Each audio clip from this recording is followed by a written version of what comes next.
Bonjour et bienvenue dans On retraite l'info, l'émission qui vous parle de retraite, mais pas comme les autres. Aujourd'hui, nous allons aborder pour vous le sujet du cumul emploi-retraite. C'est ainsi qu'en 5 minutes environ, nous allons vous expliquer comment peut-on avoir le beurre, l'argent du beurre, parfois même la crémière, et pourquoi pas le crémier.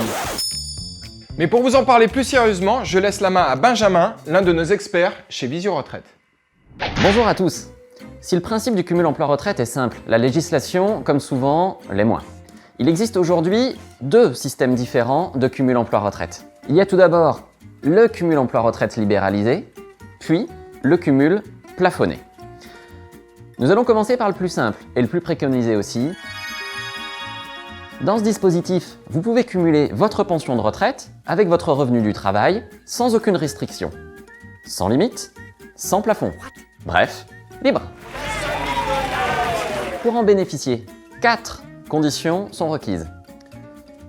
Avoir l'âge légal, avoir obtenu ses retraites au taux plein, avoir obtenu la totalité de ses pensions de retraite, et enfin, avoir cessé son activité pour la reprendre.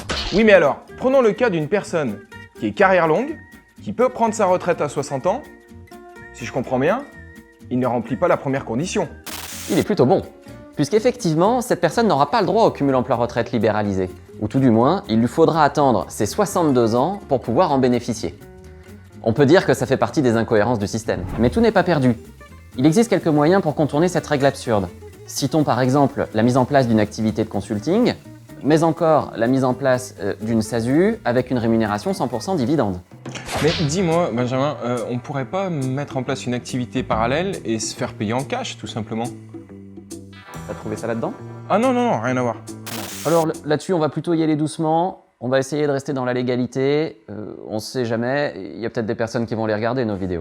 L'autre condition, qui peut paraître curieuse, c'est de cesser son activité, puis de la reprendre. Cela veut dire, si vous êtes salarié avec un contrat de travail, qu'il faut cesser votre contrat de travail, par exemple le 31 mars, puis le 1er avril, en signer un nouveau. Ensuite, si vous êtes assimilé salarié, ou autrement dit mandataire social, il faut organiser une AG qui constate soit la fin de votre mandat, soit la fin de votre rémunération. Et ceci avant la date d'effet de votre retraite. Puis, après la date d'effet, organisez une nouvelle AG qui constate la reprise soit du mandat, soit de la rémunération. Enfin, si vous êtes TNS, c'est plus simple. Pas besoin de radier l'activité et de la recréer après la date d'effet de la retraite. Une simple attestation sur l'honneur faite au moment de la prise de retraite suffit. Effectivement, attention. Si une seule des 4 conditions que nous venons de voir n'est pas remplie, ça ne veut pas dire que vous ne pouvez pas faire de cumul emploi-retraite. Mais vous dépendez alors du second système, le cumul emploi-retraite plafonné. Ouais, non mais... Un peu moins bien celui-ci. Tout d'abord, si vous êtes salarié ou assimilé salarié, il va vous falloir attendre 6 mois à compter de la date d'effet de votre retraite pour retravailler avec le même employeur. Mais ils réfléchissent comment là-haut quand ils font leur loi? Franchement, tu vois un mec aller voir son boss, lui dire « Bon, en fait, demain, je pars à la retraite, on se fait un petit break de 6 mois et puis je reviens après ?» Non mais sans rigoler, t'aurais pas un petit truc, un tour de passe-passe, un tac-tac, tu vois? Mais on reste dans la légalité, bien sûr. Je suis d'accord avec toi, dans la vraie vie, c'est pas très pratique. Alors j'ai peut-être un petit quelque chose pour les grands groupes avec plusieurs structures. On peut arriver à contourner cette règle en faisant faire le nouveau contrat de travail avec une autre des structures, tout simplement. Mais comme si ça ne suffisait pas, on vous impose également une limite de revenus. Retenez, pour faire simple, nouveau salaire plus pension de retraite ne peuvent pas dépasser l'ancien salaire. Alors maintenant pour les TNS, c'est déjà mieux. Les textes n'imposent pas la coupure de 6 mois. En même temps, ça aurait été un peu con. T'imagines le boulanger qui plante le panneau devant sa boutique, fermeture temporaire pour 6 mois, cause cumul emploi-retraite. En attendant, débrouillez-vous et merci pour votre confiance. Si on a évité ça, la limite de revenus existe aussi pour les TNS. Le bénéfice ou le revenu du gérant ne peut pas dépasser chaque année les limites qui s'affichent. Et pourquoi il y a une différence entre les commerçants et les libéraux? Eh ben ça en fait, je sais pas.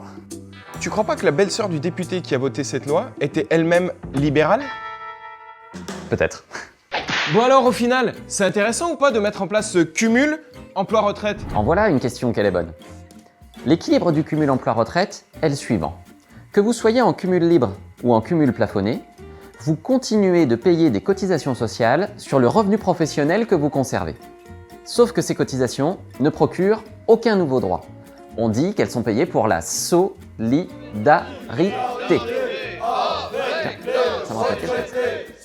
Solidarité avec les retraités. Bien évidemment, chaque cas va nécessiter une analyse particulière. Mais schématiquement, l'intérêt du cumul emploi-retraite va dépendre en bonne partie de la rentabilité de vos cotisations de retraite. Outre cet aspect mathématique, notons que le cumul emploi-retraite est particulièrement adapté, par exemple, pour travailler moins sans perdre de revenus, parfois même en gagnant plus. Tu veux dire travailler moins pour gagner plus? Bah voilà, on a la punchline. Et dire qu'en 2012, à un mot près, ils ont perdu la présidentielle. C'est con. Pour finir, mention spéciale pour les dirigeants d'entreprise. Sachez que le cumul emploi-retraite, parce qu'il agit sur le coût de la rémunération, et s'il est bien utilisé, est un formidable outil d'optimisation du revenu du dirigeant. C'est comme un Graal. Un instant Nutella, une frappe de pavard dans la lucarne. J'en ai fait un peu trop là, non? Ouais, léger. Ouais, à partir de quand? Ouais, je dirais le Nutella peut-être.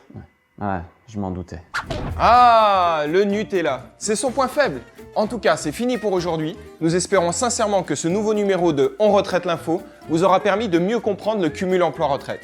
Si c'est le cas, n'hésitez pas à partager cette vidéo avec vos amis, vos collègues, votre entourage et tous ceux que vous aimez. Enfin, dernière chose, si vous souhaitez prendre un temps d'avance sur votre future retraite, rendez-vous sur visioretraite.com.